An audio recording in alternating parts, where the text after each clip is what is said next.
Hi, I'm Brittany Ashley, your host of Breaking Norms, Building Dreams, your guide through this transformative journey in both business and life. This is your place crafted for dreamers, doers, or anyone who has been told they can't. Get ready as we challenge those narratives together.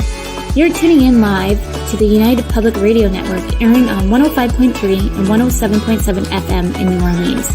We are streaming on all the popular platforms every Monday at 3 p.m. Eastern Standard Time. Join me for a candid and thought-provoking conversation celebrating your unique journey because you are worth it. Hello, everyone. Thank you for tuning in today. You're listening to Breaking Norms, Building Dreams. I'm your host, Brittany Ashley, and we are broadcasting live on the United Public Radio Network and UFO Paranormal Radio Network, 105.3 and 107.7 FM in New Orleans. Get ready to escape the next hour with me, with Jill, to break norms and build dreams. Hi, Jill. Thank you so much for coming on today. Oh, it's my pleasure. I'm so happy to be here with you. I'm so excited to have you. For some of the listeners who don't know who Jill is an author, speaker, and a host of Grow Like a Mother podcast, which is absolutely amazing. If you have not listened to it, please go listen. Her book about happy, healthy, wealthy, and wise is available now anywhere. Is it anywhere? Anywhere on Amazon? Amazing. Everywhere. We'll talk more about that in the show, and also what you do, because I know a lot about you. I've been listening to your podcast, but let's tell all the listeners a bit more about who Jill is and your podcast and everything else you've been up to. Yeah, thanks. Well, it's kind of a wild journey, but I'm a mom and I'm a business owner, and my business is centered around helping moms grow, hence the name Grow Like a Mother of the podcast. And what I am really good at, my kind of secret sauce, is personalizing things for mom, specifically in the realm of time management. So I have a lot of different things that I do, but time management coaching is sort of my number one thing right now that I'm really excited about. And of course, I have just released a book, I guess, in November last year, November 23. So it's not just anymore. Yes, because when we chatted, it was it was just kind of rolling out there. Yeah, but it's been so cool to see the journey of becoming an author, and the feedback that I'm getting is really fun because the book is set up like a page a day kind of read. So for moms, it's really easy. You don't have to sit down and read cover to cover because that's such a challenge. I always hear moms saying that they want to read more, but they don't have time. And I'm like, no problem. I got you. It's true. I'm such a slow reader. And so just to know it's like a page, I'm like, oh yes, I can probably do that. Yeah, totally. Yeah, well, share more about how you started, Jill. Yeah. Like a little bit of your background so everyone can kind of get to know a bit more about you. Of course. So I was a business major and ended up in the hospitality industry for most of my career right out of university, up until I had my second baby. And I decided during my maternity leave with my second baby that I was not going to go back downtown to work at this big luxury hotel in sales where it was like nights and evenings and weekends and stress. And I'm like, you know what? No, I live out in the country now. I'm not doing that commute. I've got 2 kids now. So I decided that I was actually going to dive into entrepreneurship for the first time, which had always been a dream. But my first go at it was a ladies' consignment store for clothing. And I had a girlfriend who did that on the other end of Canada in the East Coast. And so she was kind of my mentor to walk me through it. And doors were supposed to open in April of 2020, which is really crappy timing for retail business. Yeah. So we eventually got like all of the permits sorted and the city office opened again to give me my business license and all that. And I saw that business through over the course of a year and a half from the whole life cycle of a business, from conception to deconstruction, if you will. And what I learned from that experience was that entrepreneurship was in my blood, but it wasn't clothing I was really passionate about. It was the community I was building of women coming together. Love that. Yeah. And then from there started the podcast, and the book came along a couple years later. And all along that time, I've been coaching moms to step into the driver's seat of their own life and make sure that they're prioritizing themselves. Yes, along with entrepreneurship, which in itself is a big hurdle to juggle all of that in itself. And then two little ones, one little one, five little ones. I'm not sure how many some of the listeners have out there. But like one of our subcontractors on our team has four kiddos. And so sometimes I'm just like, oh, we need to get your systems in place a little bit too. So then you feel such more relaxed. And let's tap into that a little bit because I know you're all about systems and I'm all about systems. And I can't say enough great things about systems. And I find like a lot of people, they're like, oh, I don't want to lose that customer service touch. But the thing is, you need to look at it. You need to have to be some like sane as well while you're building a business with kids. Yeah, totally. I think it's what saves us.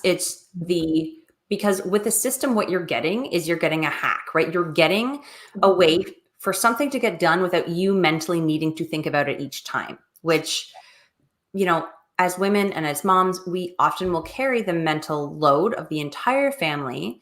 And it's always goes back to this example I like to think of, like, well, what do you want for dinner? I want you not to ask me what to have for dinner, right? Like, I just want to not make the decision. And so that's why I love systems, is because you can make the decision once on how you want something to go. Yeah. Whether it's, a system in your business with a piece of software or a flow, or whether it is, having the same t-shirt and jeans that you wear every Monday, or tacos every Tuesday for dinner. It doesn't matter what the system is, but it alleviates that one decision. And the more systems we put in, the less decisions we have to make. And it really frees up space for creativity, which is what we're really looking for as business owners. Yes. Yeah. And I think it's important to kind of keep in mind too, it's okay to adjust the systems as you go. And sometimes you're not always going to be able to map it all out from the beginning. Because I find I've talked to a few and they're like, oh my goodness, I don't even know where to start, and get overwhelmed. And then they just kind of shut down and they don't actually sometimes even implement. But sometimes we can just start small. So if you're just starting a business, what are like the little things to kind of systemize that? So maybe the discovery calls, maybe there's only set amount of days. So putting boundaries in place are really important too, knowing the boundaries, like your non-negotiables, I like to say, and then building systems around those to help you kind of feel a little bit more control. I know with myself, when I first started my business, I was like, how am I going to run this business with an 8-month-old? And who still needs me, still breastfeeding, all these things, and still trying to build a foundational business. So then I don't have to go back to a 9 to 5. And then I was like, oh, because luckily I worked in tech. So I was like, you know what, this is where the automation needs to come in. And I kind of went on my own venture. And like right now, this year is my years to like, the business now has been about 5 years, give or take. And I was like, the system doesn't work for me anymore. I'm starting to do things a lot more manual than I need to. And there's no point of having any systems in place if you're finding that you're doing like the stop go game.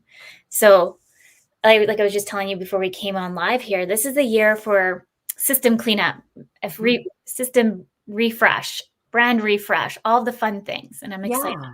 And that's kind of been the same for me, actually. I finally left my 9 to 5 in February of this year, and I'm like full-time. Yeah, it's great. So full-time entrepreneuring now. And the thing that I loved most was having the time to like set a solid foundation for the business so that when I want to gear up, I'm ready. And it's not like I'm scrambling, and it's not like I can't keep up, because when I want to turn that faucet on, and I'm not, I didn't want to turn the faucet on until I knew that everything was in place. And that was always really important to me, like just in my body, feeling safe in my business, Yeah. And I find, yes, I love systems. I can't say enough great things about systems as you do, but with the system piece, I find that a lot do get overwhelmed with it, and it's good to just kind of get on strategy calls, or just talking with maybe other fellow entrepreneurs that are within your industry, just to kind of pick their brain, to kind of see what they've done, if this is something completely new to you. Will help you kind of feel a bit more at ease. But for me, myself, like looking back, I'm like, I've changed this business so many times that I feel like I always joke that I'm like a hippie, but I didn't know that you were in the hospitality industry. That's so interesting because that's also, I came from that background as well. Oh, And wow. so myself, I'm always like customer service driven. So Mhm. how can I implement that within a system, time frame or anything like that? So maybe you have some input on there.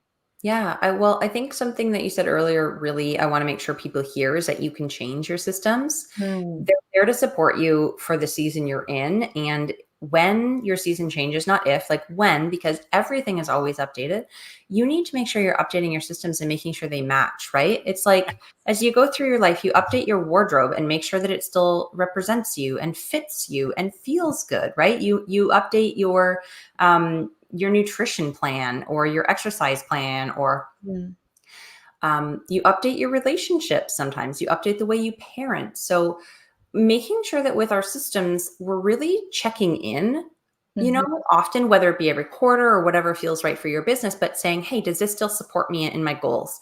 Are my goals the same or have they changed? And Mhm. trust yourself to make the changes that are necessary. And you can't feel, I guess bad might be a weird word, but don't feel badly that you are changing things because it's all growth towards that next thing. You're constantly changing. That's what business is about.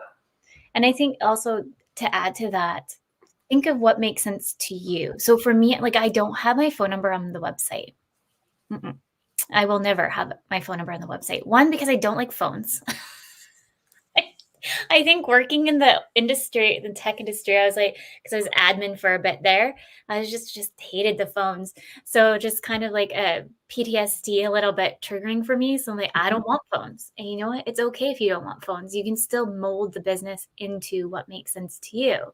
Yeah. And so, no, but I remember I was talking to someone and they're like, or no, they sent me a message actually, because I have like a chat bar up on my website, and they're like, "Why don't you have it?" Like they're getting angry with me, and I was like, "This is like the biggest red flag ever. I Yeah. wish not to book you as a client because there's a reason why I have no phone number is because I also take care of my kids Monday to Friday when they're not in school or drop offs, pickups. I can't necessarily attend the phones all the time. And so the phones just don't make sense to me. I lot them in when I put those boundaries in place.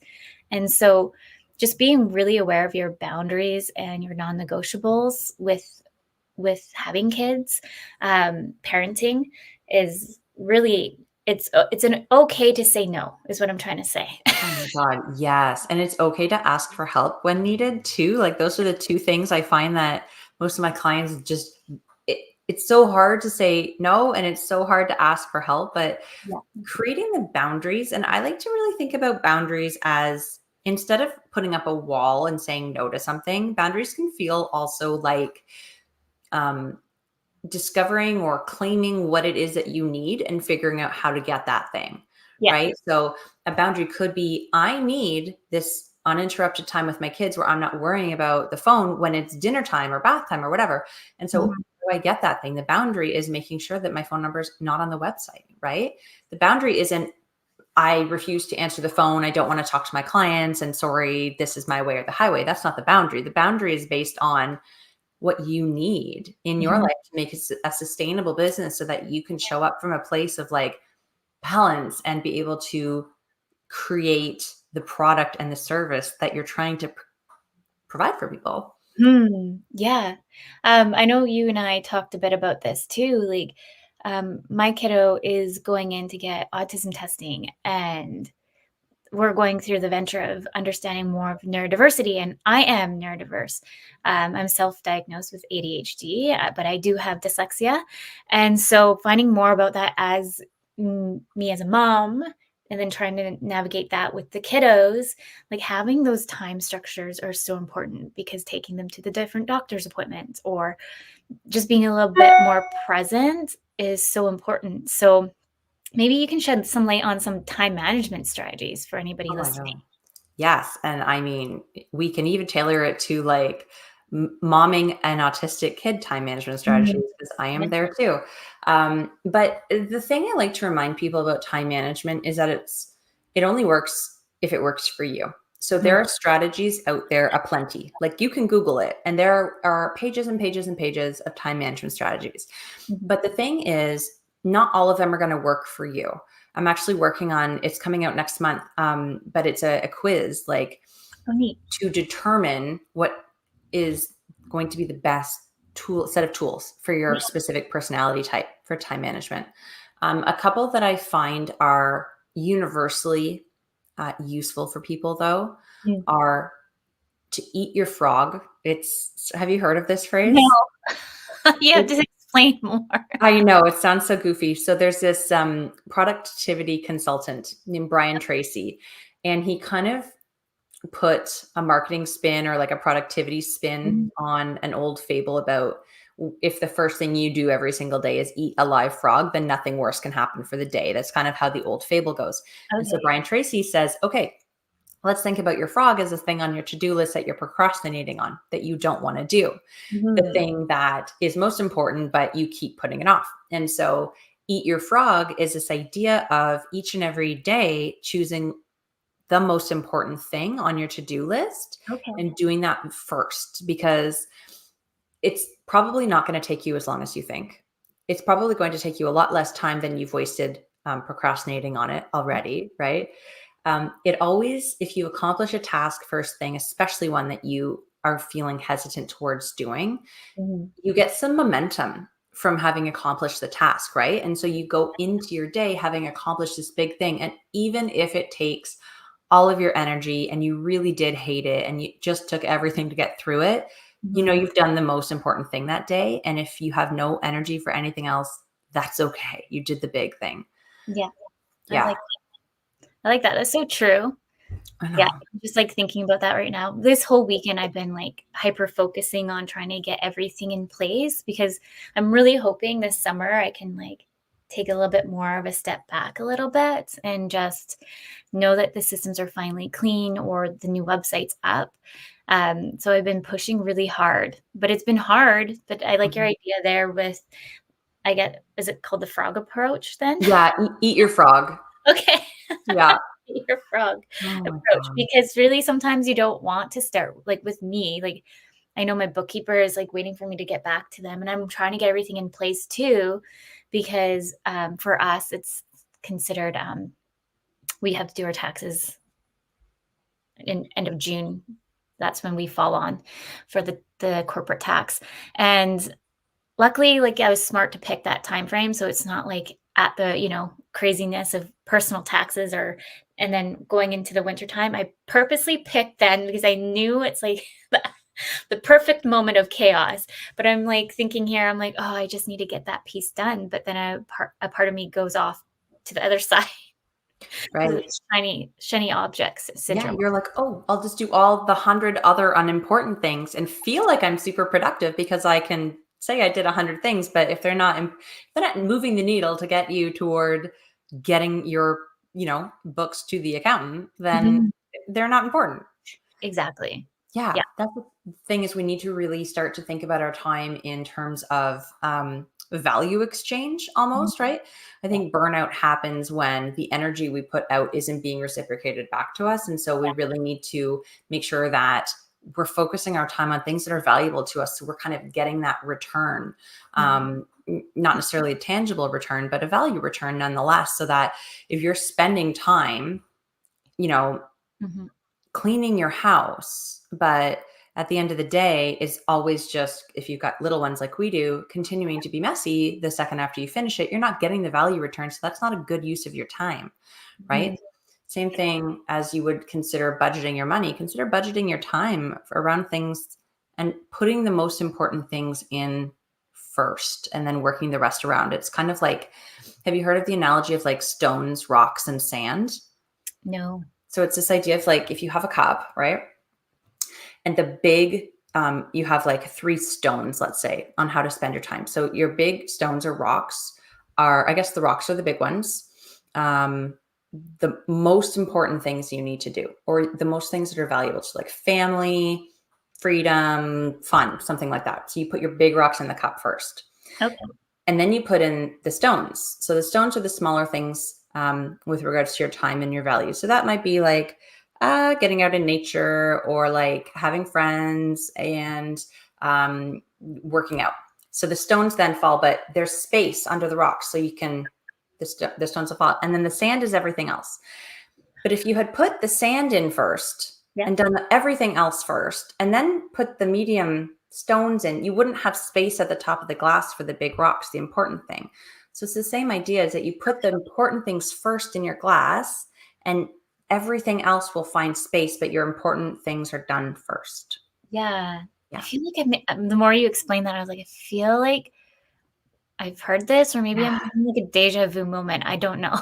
Yeah. I didn't explain it very well, but the idea is like, Oh, do yeah. the important things first, and there will be room for the other things. But Yeah. if you do it the opposite way around, there's often not enough time dedicated at the end to the important things. So do it first. Yeah, no, I love that, and it's so true. I find, especially with like ADHD, I kind of go all over the place, Yeah. and so like just trying to take that moment to really focus sometimes on the important things is super hard.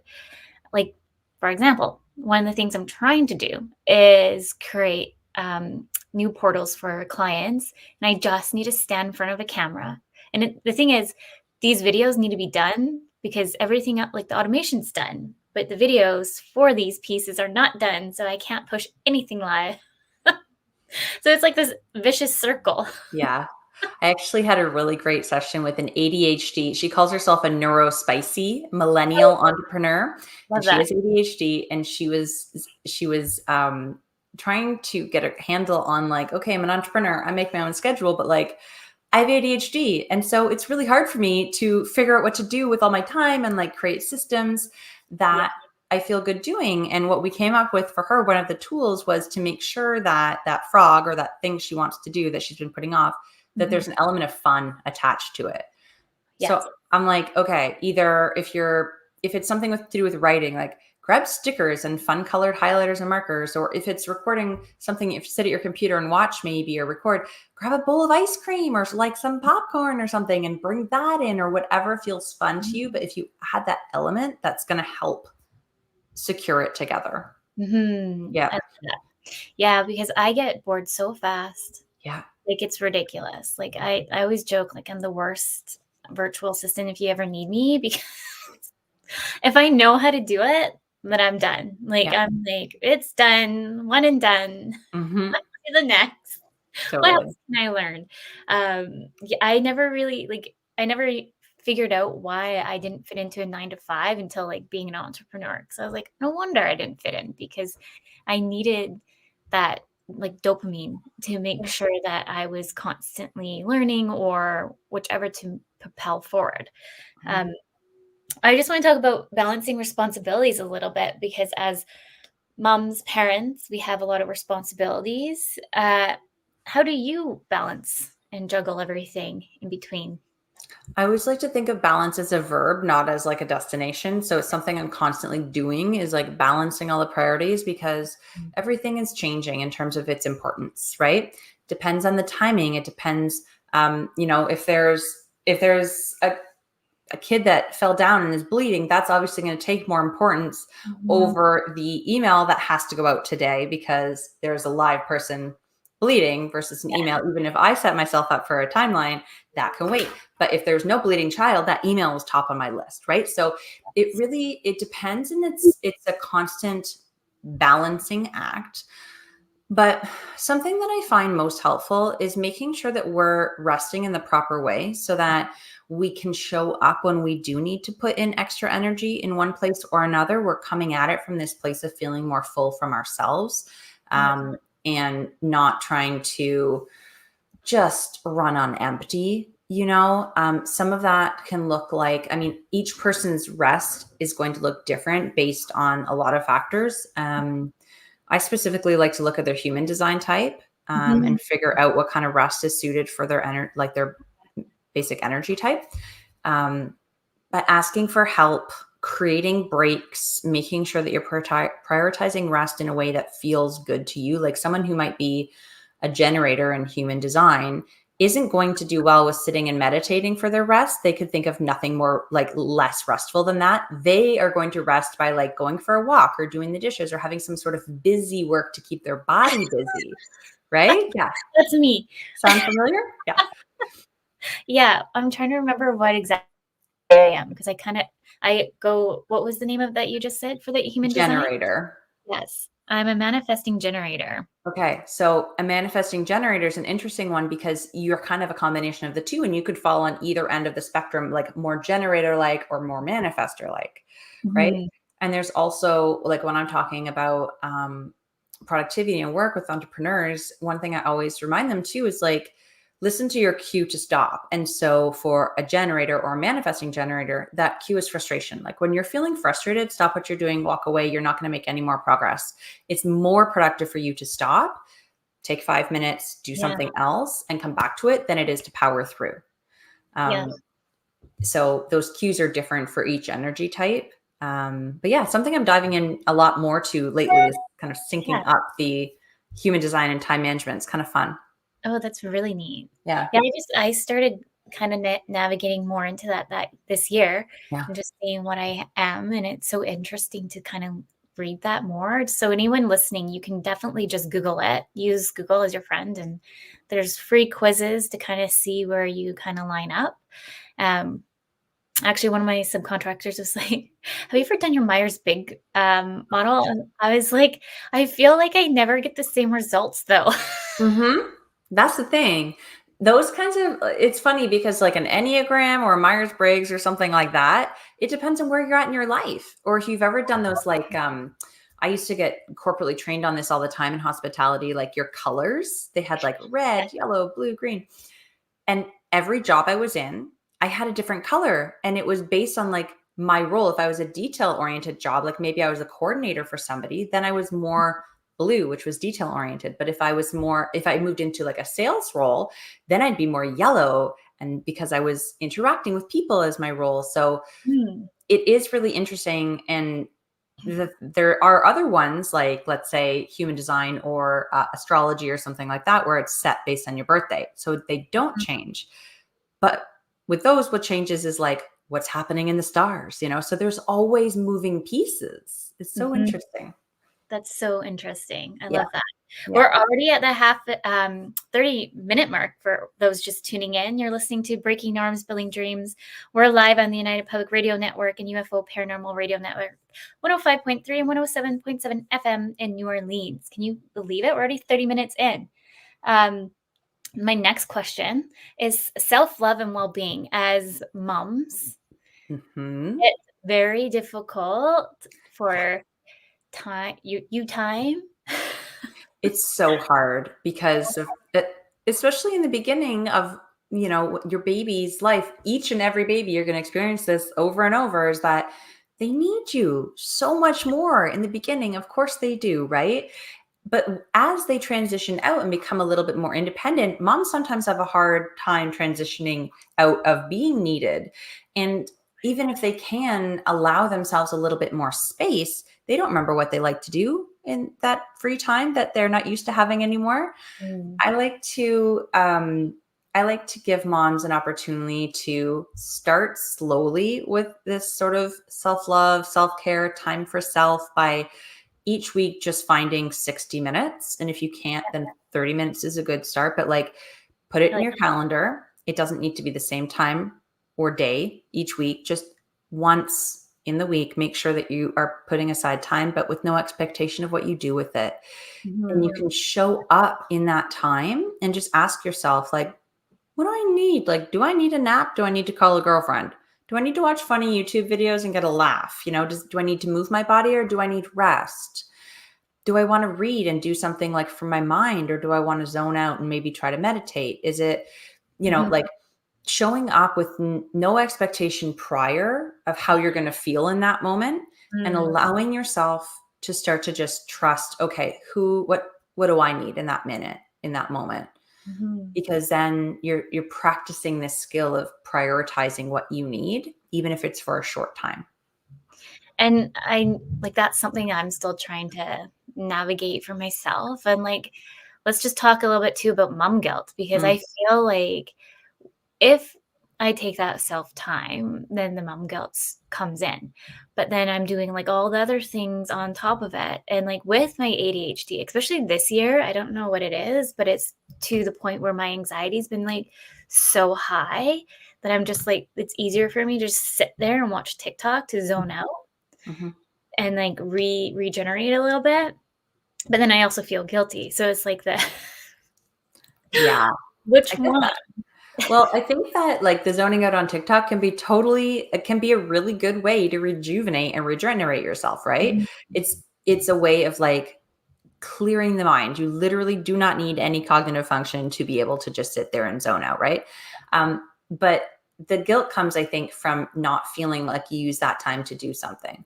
That can Mhm. happen a lot. Or a lot of moms I talk to feel guilty for spending time in their business and away from their kids, especially if they have something that is during a time where they would normally want to be with their kid. Like maybe they have a speech that they have to give in an evening one week, right? And it's really good for their business, but they, even though they're getting something really valuable in return for their time spent there, they still have that guilt about missing out. And I think that the way to remember two different things, actually, two different really important things here is the first, don't compare how much time you're spending with your kids or at your job or with whatever you're feeling guilty about with what anyone else is doing, right?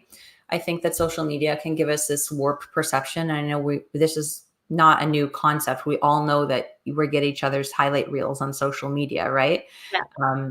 But we all have to make these decisions on where we spend our time, whether you're Beyonce or, Hannah in Nevada. It's like you all have the same 24 hours. So whether you're hiring a nanny or getting help from the grandparents or working 3 jobs or you're with your kids home all day, it doesn't mean one is better than the other, but you can't compare your situation, right? The second piece of it from mom guilt is really making sure that you're focused instead of the lack of time that you're spending on one area, Mhm. about the value of you being somewhere else. So for example, if you are putting time in your business and it's taking away from your kids, for example, you are showing your kids by modeling behavior for them that women work, you can support yourself, it's okay to follow your dreams, you Mhm. work hard, you get results, right? And Yeah. so putting it in that frame of reference instead of I'm a bad mom because I'm not there tonight, right? Mhm. You're actually giving a gift to your kids by modeling for them. And the same thing I think goes with any personal growth that you're doing, even if it's not business related, like sitting down and reading a book for 10 minutes while they sit and read a book for 10 minutes. Yeah. You're showing them that it's okay to slow down and prioritize learning and Mhm. enjoyment, right? And that I like that. it's okay to do that. And then they grow up with this whole different set of like, especially if you're doing these things, pre 7 years old, where their brains are just like taking in everything as truth. You build these little people who grow up to have a lot more tolerance for rest and for self-value and for going for their dreams and less guilt because Yeah. they're seeing it from us. So It's very true. Well, I'm easier actually, said than done. yeah, Yeah. exactly.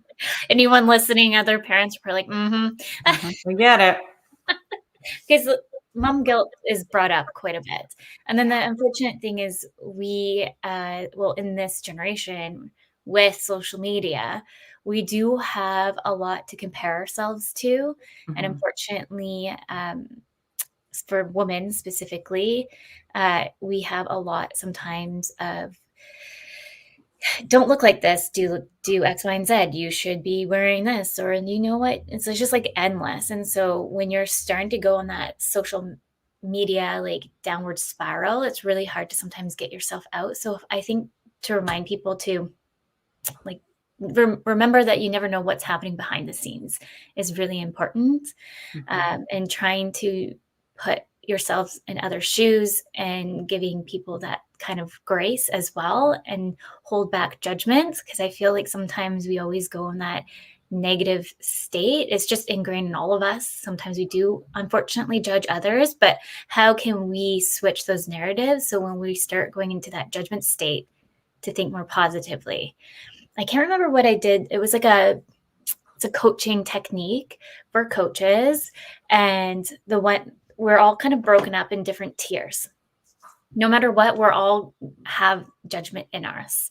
Mhm. There's another few pieces involved, but judgment is always the one. And he was saying, like, remember to take yourself, like your past picture of you when you're a kid, and what would you would have told that kid of don't judge yourself because of X, Y, and Z. And so it starts to remind yourself to kind of go backwards a bit more, of taking those step back, and also then try not to compare yourself to other people too, because Yeah. you do.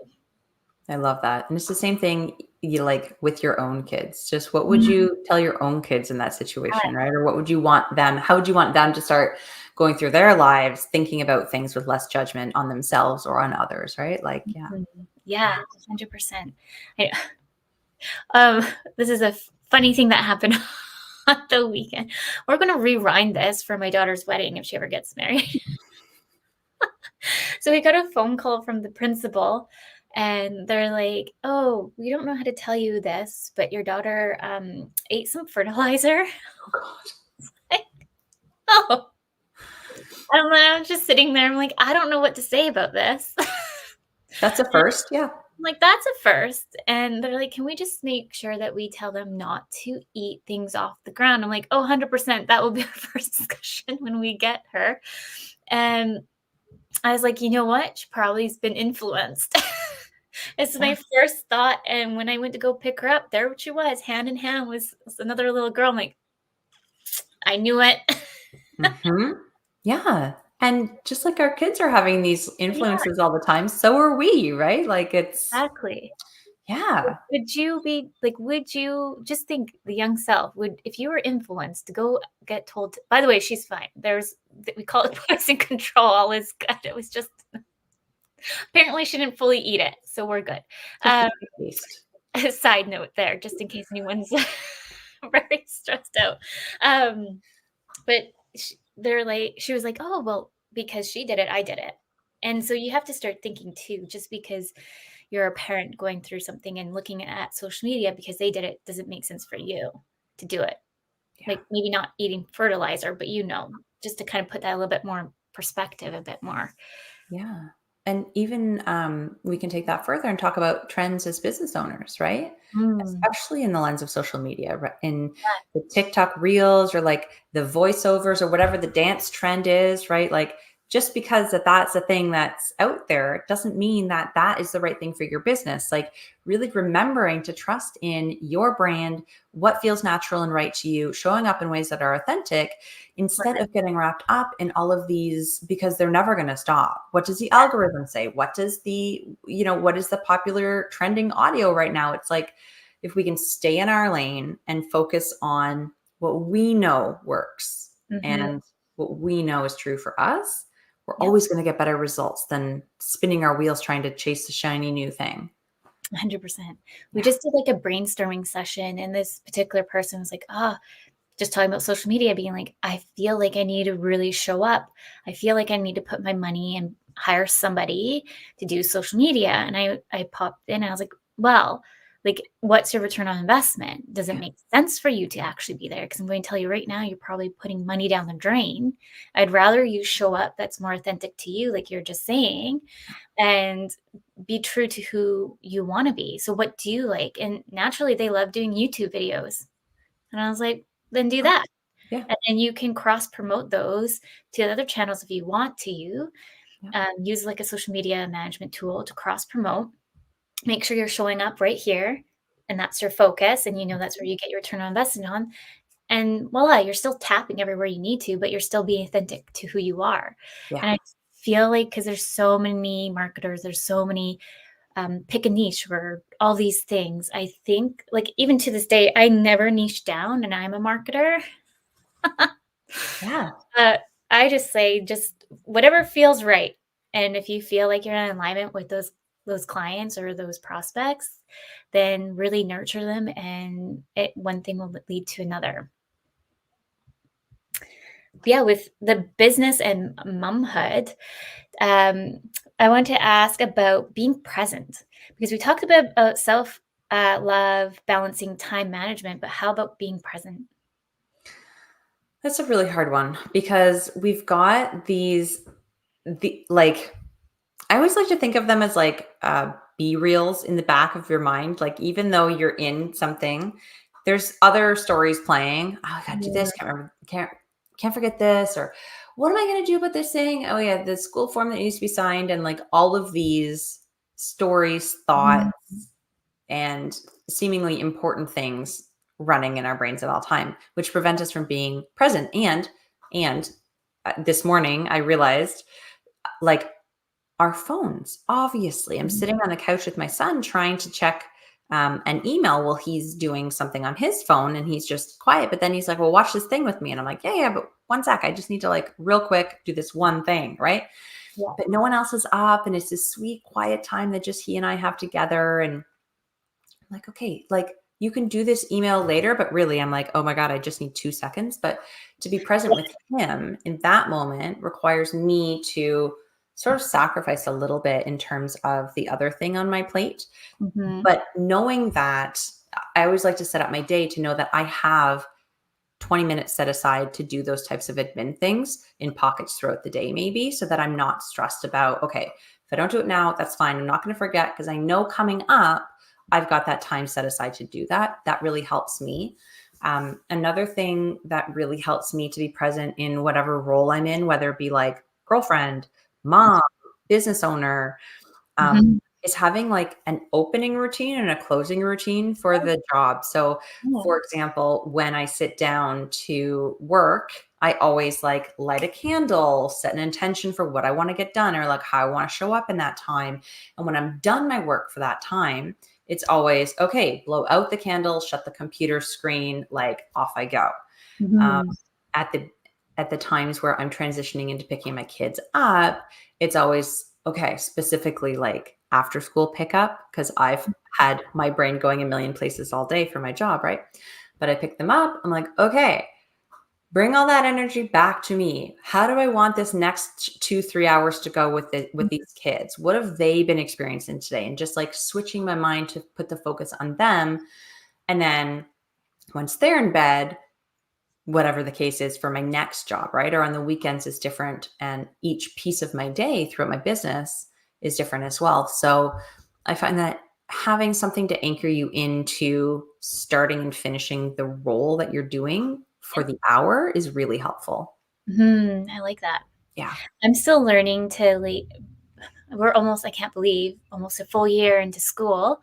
Um, and I'm still trying to like finesse what those kind of look like because I just feel like oh, construction gets in the way, and then I'm actually half an hour late to get work done, and so it just feels like it kind of moves my day Yeah. even more, and I have to jig it more, and then, like, it's always a hard stop at 2, so at the end of the day, I'm only working 5 hours. Right. I'm lucky in with meetings probably, so that means let's be honest, because I'm trying to put better boundaries for myself in this.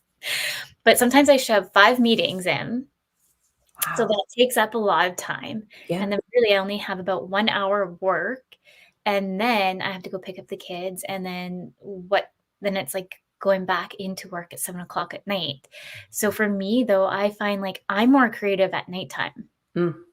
So, like, I love doing ebooks, I love doing crafty kind of like, it just seems to mellow me a lot more out versus I like to think about more strategies in the morning. I'm the same. And it's Yeah. so cool that you know that about yourself because then you can structure your tasks accordingly. So you're actually working with your natural inclinations for that time of day. Yeah, I'm still, like, finessing it, but Yeah. I'm starting to see, like, my brain trying to think of strategies in the middle of the night, like, it just doesn't sometimes, like, yeah, it pops in my brain being like, "Why didn't I think of that?" I'm trying to go this route where, "Why am I even staying in this route?" Yeah. Sometimes I'll have those moments, but it's because I am sitting there doing creative things, Hmm. like, my brain is finally, like, kind of released a little bit, and then that's when the strategy starts to pick in. So And that's kind of like the secret recipe for rest and creativity is that there's going to be more space in your mind for these strategic things to come in. Like if it's so busy and you're in everything and it's chaos and you're working hard and focusing, there's no space for those creative ideas and nudges and outlets to come through. They'll often come through in the middle of the night, right before bed or in the shower or when you're driving. Like that's when your brain is off and there's space for it. So yeah, keep a notebook by your bed. You should do that. Yeah. I know. I get so many like ideas. Yeah. And I'm like, I'll remember that. And the next day, what was that? I'm like, meh. Come back to me. And then it never does. Maybe we should, because I'm looking at the time. I want to, we taught on your book there. Yeah. Happy, healthy, wealthy, and wise. Yeah. Do you want to speak a little bit more to? Yeah, I'd love to. Yeah, please share more. You. The book is kind of, it's been like 2 decades in the making, honestly. I didn't intend it to be a book. I love to tell this story because it's just so ridiculous. When I was in college, finishing up university, right, I had some pretty bad anxiety and I was going through therapy and I was learning a lot through personal development, growth and books and things, because that was all that was really available back then, was like books, right? No internet to speak of. And so in my computer, in a Word document, I started just noting down like bullet point form, the tools that I was learning that could help me when I had some overwhelm or anxiety, because when those moments popped up for me, I forgot everything. And it was only like later that I learned that the part of your brain that can retrieve information actually turns off when you're in like fight or flight. And so of course I couldn't remember those things. Yeah. But I just felt like I was struggling so much and I knew I should know it, but it wasn't accessible to me. So I would just go and open up this document and be like, okay, cool. I'll try that one. Okay. That one didn't work. Here's the next one. Let me try that. Right. And as I continued through adulthood, I continued personal growth. It's just sort of something I've always been interested in. And I would just add things. And whether I learned them from a podcast, a conversation, a book, whether it was just like an epiphany that I had, or someone said something that triggered something, and it just kept growing, this Word doc. And eventually I was like, wow, this is a lot of pages here. And I should really do something with this, because it's been so helpful for me that I know it can be helpful for other people too. Because if I'm not the only person in the world with anxiety who forgets their tools when they're in, crisis state, or even like low grade crisis state, just like feeling overwhelmed, like, oh God, what should I do? I have no idea. Oh, well, take a few breaths, right? Or maybe practice some gratitude. So I eventually, I collected all of these little pieces into the 4 pillars of happy, healthy, wealthy, and wise. They all fit into one of those themes.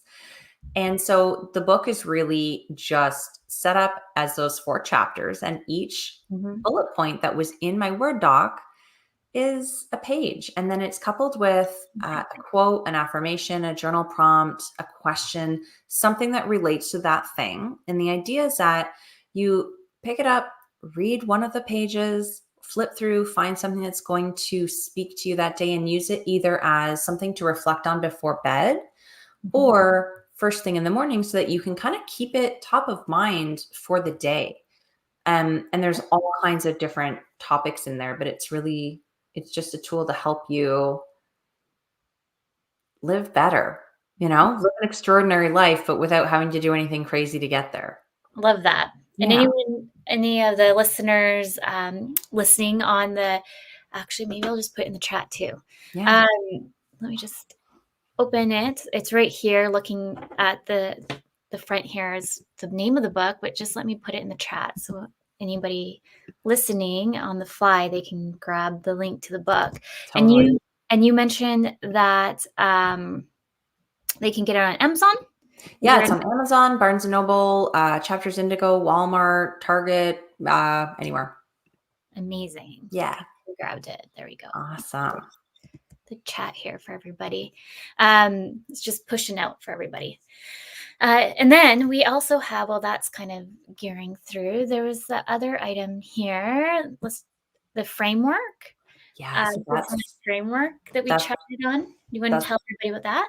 The one-to-one coaching. That's my favorite offering right now. I call it Time Magic. It went through a few renditions of like, what do I call this thing that like doesn't feel boring. Basically, it's hard. I think it's really hard for people to commit to taking time to do something, to learn about time when they feel like they don't have enough time, you know?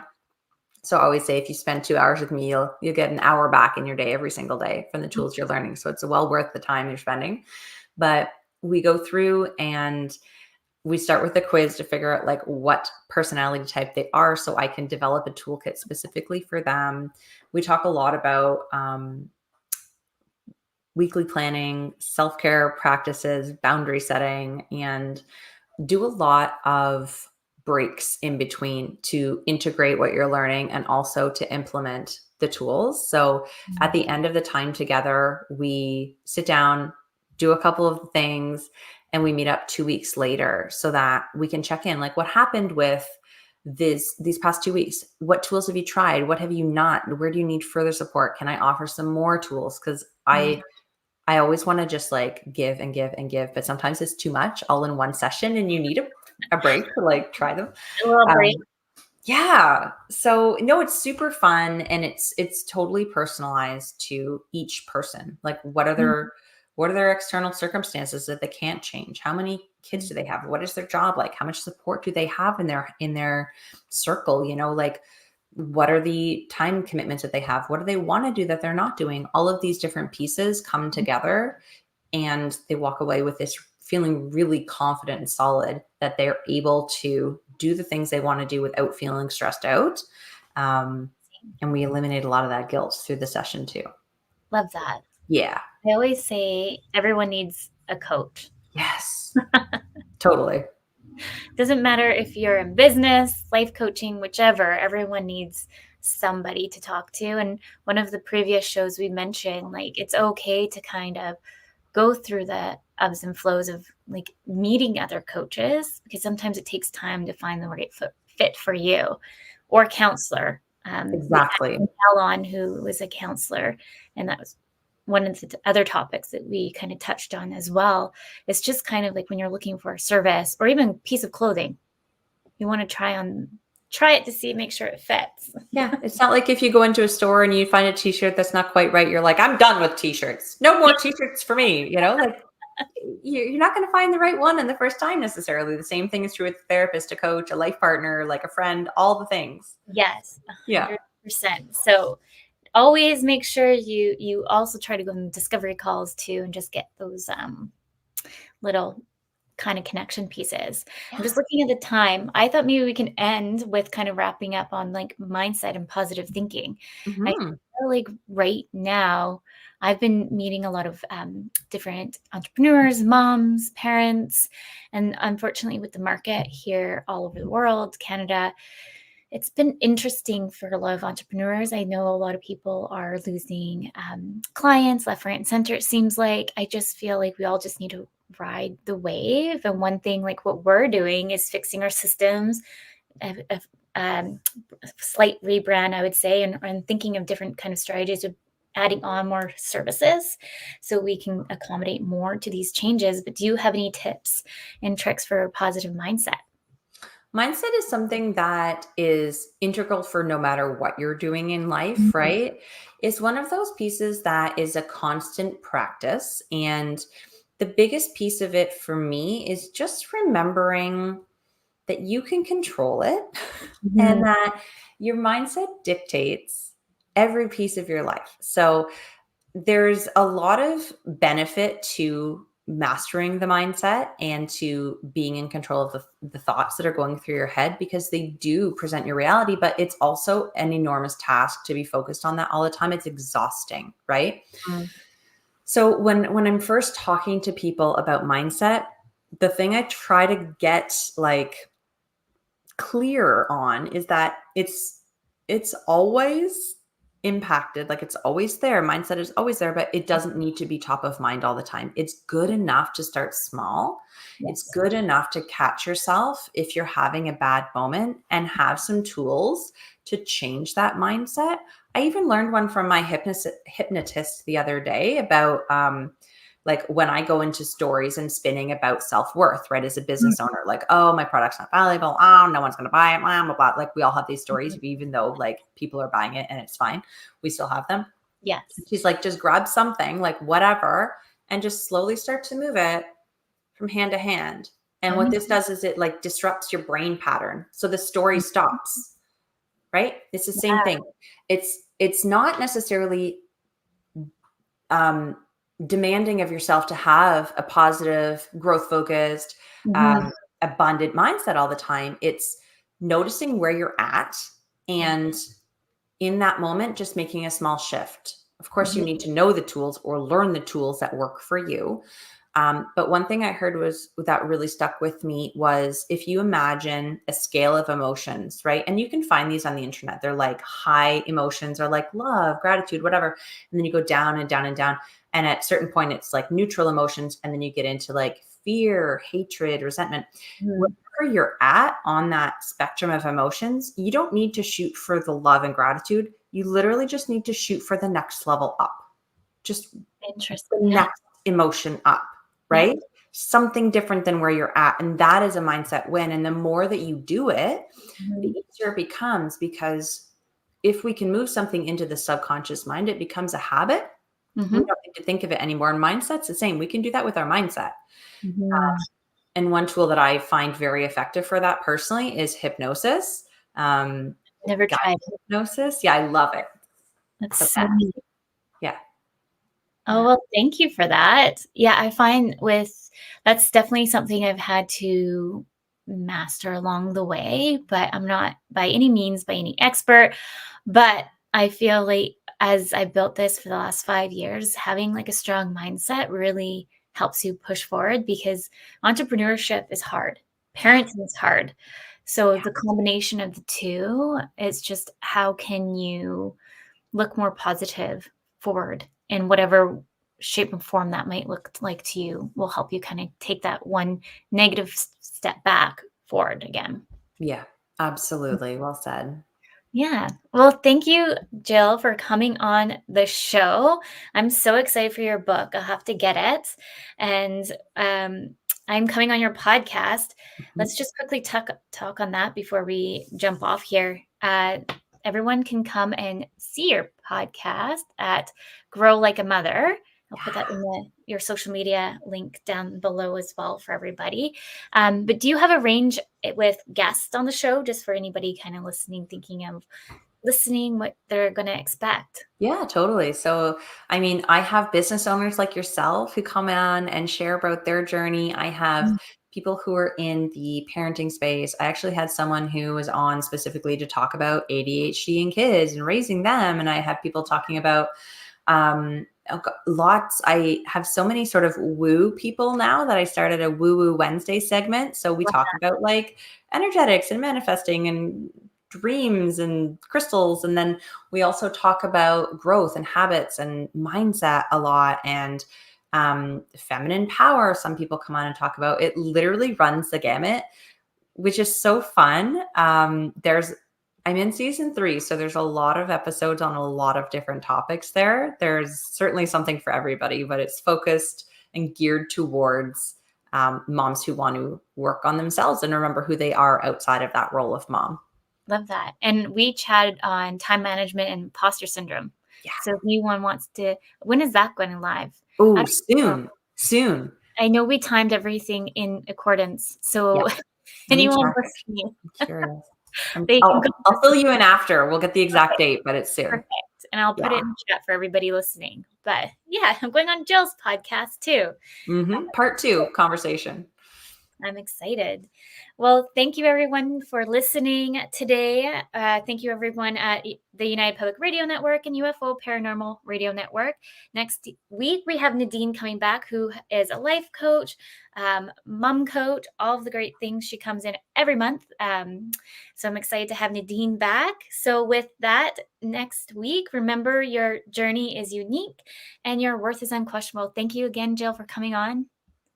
Thank you so much for having me. This was such a great conversation. Thank you.